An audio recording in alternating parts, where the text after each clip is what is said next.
सदन में हंगामे पर अमित शाह का विपक्ष पर निशाना, कहा मुझे अपनी बात नहीं रखने दी, ये मेरे और सदन दोनों के लिए दुर्भाग्यपूर्ण। अमित शाह ने साफ किया किसी भारतीय नागरिक का नाम नहीं कटा है, एनआरसी में जिनके नाम नहीं है उन सबको घुसपैठिए नहीं कहा है।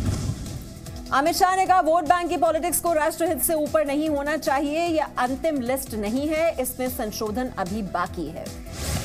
सभी राजनीतिक दलों को बांग्लादेशी घुसपैठियों और देश की सुरक्षा पर अपना रुख साफ करना चाहिए, यह अमित शाह की ओर से कहा गया। अमित शाह का ममता पर भी निशाना, कहा गृह युद्ध की बात कहकर क्या देश को डरा रही हैं? अपना जनरल नॉलेज ठीक करें। मानवाधिकार का सवाल उठाने वालों से भी सवाल, शाह ने पूछा क्या देश के लोगों का मानवाधिकार नहीं है या फिर यह देश ऐसे ही चलेगा?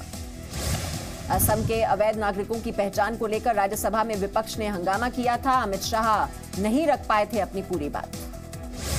एनआरसी को लेकर अमित शाह का पलटवार, कहा विपक्ष बांग्लादेशी घुसपैठियों को बचाना चाहता है इसलिए कर रहा है हंगामा।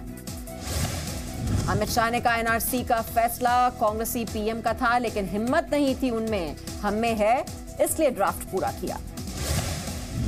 अमित शाह के आरोप पर जमकर हंगामा, कई विपक्षी सांसदों ने वेल में आकर नारेबाजी की, कल तक स्थगित हुई राज्यसभा। कांग्रेस ने कहा 40 लाख तो सिर्फ बड़े बुजुर्ग हैं, परिवारों को जोड़ें तो इससे 1.5 करोड़ लोग ठहरा दिए जाएंगे अवैध नागरिक। गुलाम नबी आजाद ने कहा खुद को वैध नागरिक साबित करने का जिम्मा सिर्फ लोगों पर ही न हो, केंद्र उन्हें कानूनी मदद दे।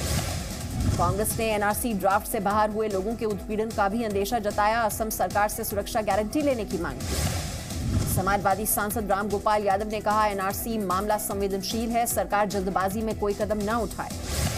संसद के बाहर बीएसपी अध्यक्ष मायावती का भी निशाना, कहा एनआरसी का चुनावी फायदा उठाने की कोशिश कर रही है बीजेपी। सुब्रमण्यम स्वामी ने पूरे देश में एनआरसी ड्राफ्ट की मांग की, कहा भारत कोई धर्मशाला नहीं है जो कोई भी चटाई बिछाकर रहने लगे। बीजेपी महासचिव कैलाश विजयवर्गीय की मांग, असम के बाद पश्चिम बंगाल में भी हो बांग्लादेशी घुसपैठियों की पहचान। विजयवर्गीय की मांग बंगाल के कई बीजेपी नेताओं ने दोहराई, कहा जांच हो तो 1 करोड़ बांग्लादेश घुसपैठिए मिल जाएंगे राज्य में।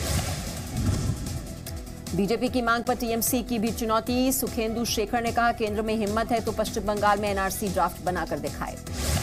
एनआरसी पर सदन के बाहर भी भिड़े 2 सांसद, केंद्रीय मंत्री अश्विनी चौबे और कांग्रेस के सांसद प्रदीप भट्टाचार्य में जमकर नोकझोंक। मीडिया के सामने तकरार, अश्विनी चौबे ने कहा जो भारतीय नहीं उन्हें बाहर करेंगे, भट्टाचार्य ने कहा ये माइनॉरिटी के दुश्मन हैं।